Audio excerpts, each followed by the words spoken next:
இணைப்பில் உங்களுடைய கருத்துக்களை பதிவு செய்தமைக்கு தொடர்ந்து மூத்த பத்திரிகையாளர் திரு சிவப்பிரியன் நம்மோடு இணைகிறார். வணக்கம் திரு சிவப்பிரியன். வணக்கம்.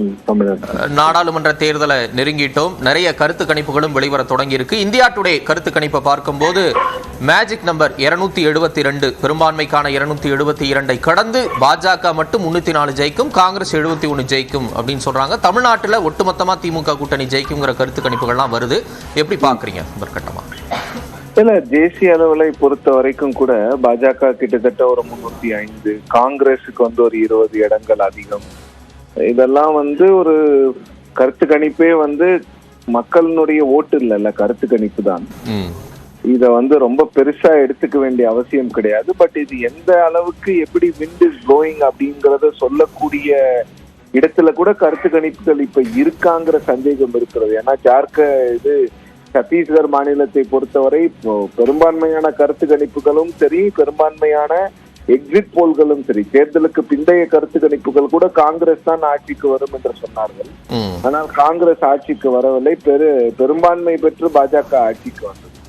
அப்படிப்பட்ட ஒரு நேரத்துல இத பேசுறோம். பட் தமிழ்நாட்டை பொறுத்தவரையில் அந்த 39 அப்படிங்கிறது திரு தராசு ஷாம் அவர்களுடைய கருத்தை நான் முழுமையாக ஒற்றுக்கொள்கிறேன். 39 வருமாங்கிறது எனக்கும் சந்தேகமாக தான் இருக்கு. பெருவாரியான இடங்களில் திமுக கூட்டணி வரும்.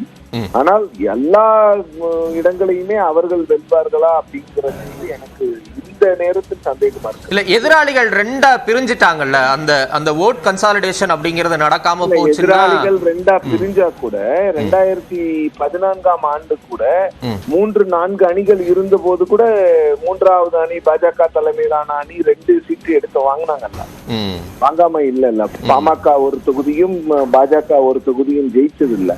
இப்படி எதிர்கட்சி வரிசையில் யார் இருக்கிறார்களோ அவர்களுக்கு ஒரு 2-3 இடமாவது கிடைக்கும் என்பது, ஒரு 2ல இருந்து ஒரு 4 இடம் நிச்சயமாக கிடைக்கும் என்பது என்னுடைய இன்றைய கருத்து.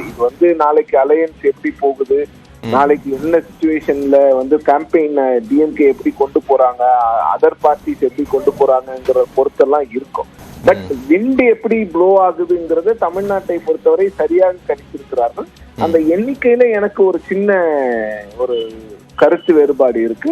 பட் விண்ட் இஸ் ப்ளோயிங், இதுதான் திமுக கூட்டணி தான் பெருவாரியான இடங்களில் வெற்றி பெறும்ங்கிறது எல்லாருக்கும் தெரிந்த ஒரு விஷயம் தான். அதுல ஒன்னும் ஒரு பெரிய ஒரு சந்தேகம் தேவையில்லை, அதுல எதுவும் இல்லை. ஓகே, நன்றி திரு சிவப்பிரியன். இணைப்பில் உங்களுடைய கருத்துக்களை பதிவு செய்தமைக்கு. தொடர்ந்து மற்ற செய்திகளையும் பார்க்கலாம்.